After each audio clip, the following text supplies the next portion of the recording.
ইয়াম্মা যান, ঘরের ভিতরে চলে যান,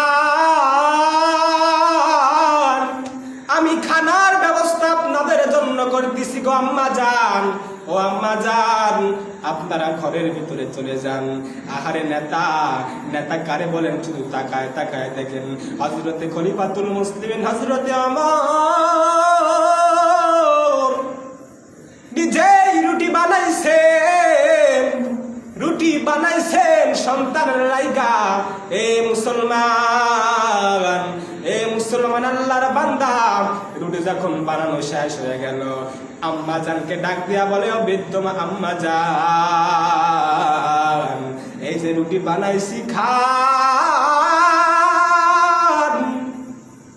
যদি এই আটা যদি ফুরিয়ে যায় আমি আবার আসবো আপনার কাছে, আমি আবার আসবো আম্মা জান, আমি আপনাকে আমি দেখা করবো গো আম্মা জান, আপনি রুটি খান, আপনি খেতে থাকেন।